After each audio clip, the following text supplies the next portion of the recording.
আরেকটু আগে চলে অনেক বড় কথা, যখন আব্রাহা দরবারে আমার রাসূলুল্লাহ দাদা যাচ্ছে যে আমার উটটাকে তুমি ফিরিয়ে দাও, এই সময় আব্রাহার কাছে ওই পিয়নটা আগে ভেতরে ঢুকেছে যে আমাকে তাঁবুর ভেতরে আগে ঢুকতে দেন, আপনি বাইরে দাঁড়ান, কেননা আপনার বিষয়টা একটু আগে যে বলে।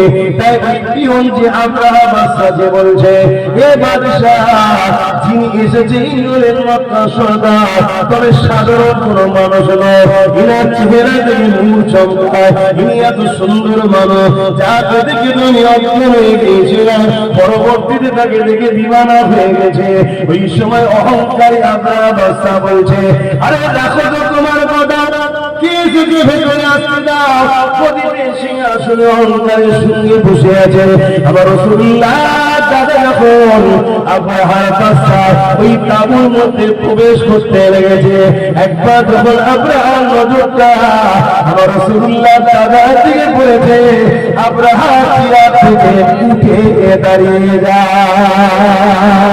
আরো সুবহান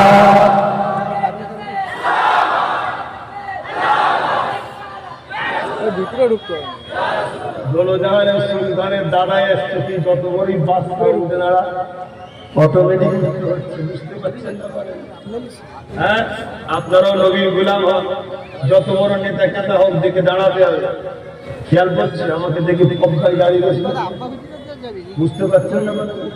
হ্যাঁ, রাসূলুল্লাহর গোলাম হন, অহংকারের কথা বলছি, অটোমেটিক তার মধ্যে এই ইমেজ আল্লাহ পয়দা করবে, সে ভাবতেও পারবে না আমি দাঁড়াচ্ছি বল। কিছু বুঝে আসছে না? দাঁড়াবে কেন? রাসূলের গোলাম ঠিকমতো খাওয়ান না, হও তুমি ভালো, হও তুমি রাসূলের, দুনিয়া তো তোমার। আল্লাহ তো ওয়াদা করেছে যারা আমার রাসূল তাদের দুনিয়াকে আমি তাদের করে দেব।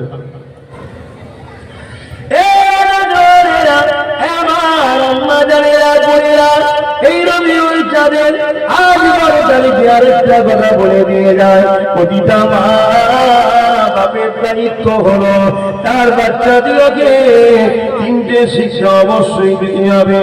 এই 3টে শিক্ষা যদি কোনো বাপ তার সন্তানকে না দেয়, কোনো মা যদি তার বাচ্চাকে না দেয়, কিয়ামতের দিনে ওই বাচ্চা যদি শিক্ষার অভাবে ধরা পড়ে যায়, ওই মা বাপকেও বাচ্চার সঙ্গে জাহান্নামে দেওয়া হবে।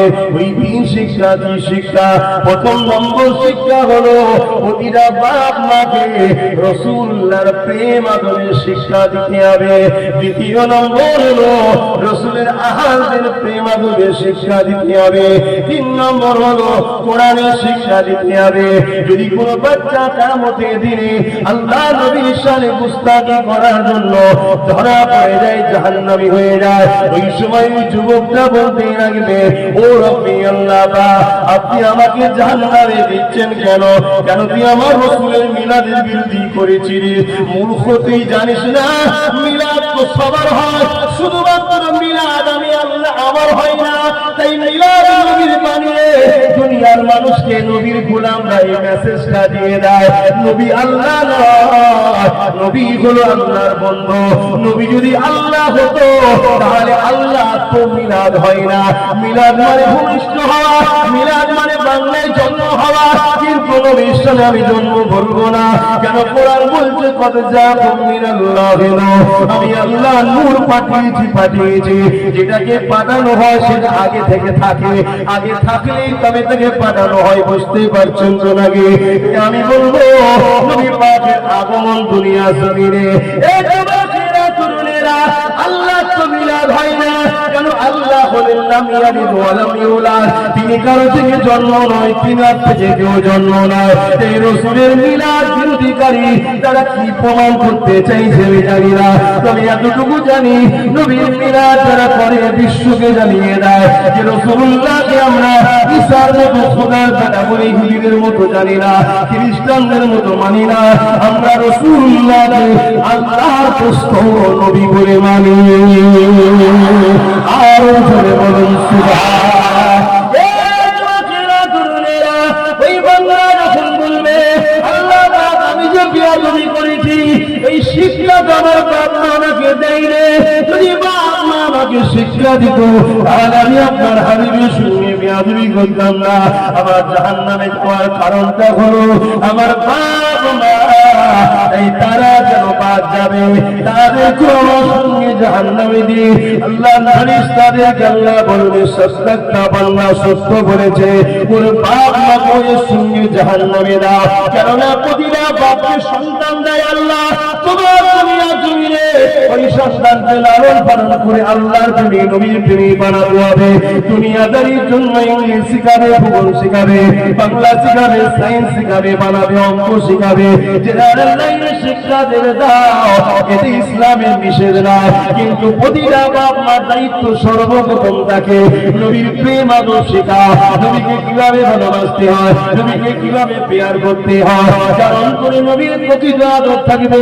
এই রবিউল আউয়ালের চাঁদে সে এমন পরিস্থিতিতে ফেলে দেবে, কখনো নবীর মিছিলে বেরোতে চাইবে না, সে ভদ্রতা নম্রতার সঙ্গে যাবে।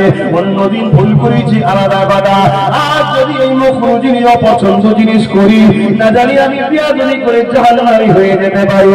তাই আজকের দিনটা সে সতর্ক সঙ্গে পা ফেলবে। আর যদি নবীর প্রেম আদর না শিখাও, বড় কি দিয়ে বক্স লাগিয়ে দিয়ে ছেলে মেয়ে বেকুলমাতির সঙ্গে ঘুরে বেড়াবে। তাই মনে রাখবেন, প্রথম কথা হলো নবীর আদর প্রেম শেখানো, দ্বিতীয় নম্বর হলো রাসূলুল্লাহ যাদেরকে ভালোবাসে, অর্থাৎ নবীর সবথেকে কাছে হলো আহার, যাদের সম্বন্ধে নবী বলেছে জান্নাতে সর্বপ্রথম তারা আমার সঙ্গে থাকবে। এই নবীর আহারের প্রেম আদরের কোনো শিক্ষা দেয়। তিন নম্বর হলো কোরআন শরীফ, যে কোরআন তোমার জন্য আল্লাহর পক্ষ থেকে গাইড মেসেজের কিতাব। তবে এখানে আমি একটা কথা, কি কথা? কেউ যদি নবীর জীবনী জেনে যায়, সে কোরআন জেনে যাবে। আমার কথা কি একটা? কেউ যদি নবীর জীবনী জেনে যায়, সে কোরআন জেনে যাবে। আর আমার মধ্যে সব জন যুবক ছেলে, কথা বুঝে আসছে? বেশিরভাগ দেখেন আমার মধ্যে সব কি জন যুবক ছেলে। এগুলি দরকার তো নাকি?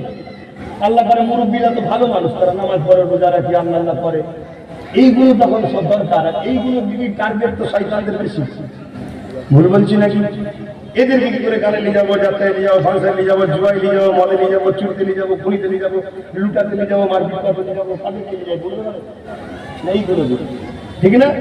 এইগুলো আল্লাহ করে আমার সঙ্গে বেশি। আর বেশি হওয়া মানে ইনশাআল্লাহ আমি চেষ্টা করছি এগুলোকে নবীর গোলামিতে জুড়বো।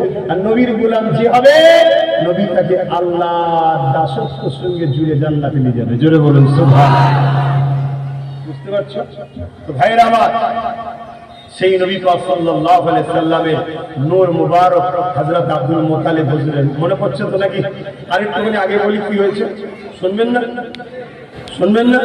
হ্যাঁ, বাচ্চারা যা করছে করতে দেন, ওদের ওইটাই ভালো লাগে আমাদের, ঠিক তো নাকি? তবে এইখানে করলে একটু অসুবিধা হবে, আর আলোচনায় দূরে করছে করুক। কি ভালো লাগছে না? সেটা হই করছে।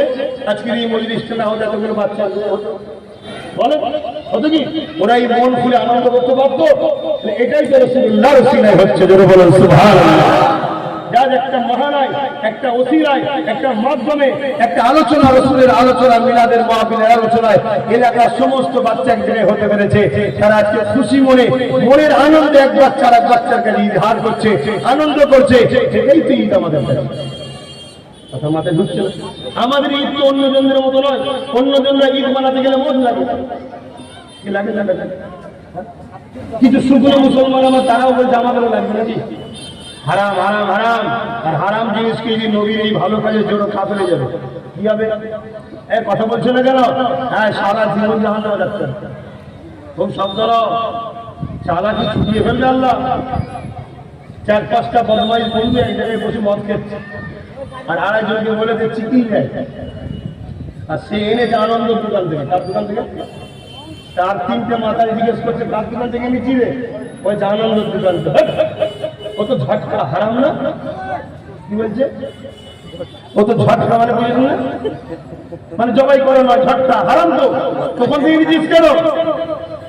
আর এতক্ষণ ধরে খাচ্ছে কি ভাই? হারাম। কথা বলছে না? এতক্ষণ ধরে খাচ্ছে কি? আর একজন পথেই যাচ্ছিল, তারা বলছে কি হয়েছিল? বলছে একটু মজা করে খাবো, একে বললাম নিয়ে আসছি কিনা, তো আনন্দ দুলাম কি হয়েছে, বলছে তো ঝাটকা হারাম তো, তোরে শয়তান মদ খেচ্ছিস হারাম সমস্যা নেই, আর ওর দোকান তো কাটামুড়ি খেলে হারাম তো সমস্যা হচ্ছে। কত বড় বিহায়া হয়ে যাচ্ছে কিছু মানুষ, চিন্তা করে দেখে, ওটাও যেমন হারাম এটাও তেমন হারাম, দুটোই খাওয়া হারাম, ঠিক না?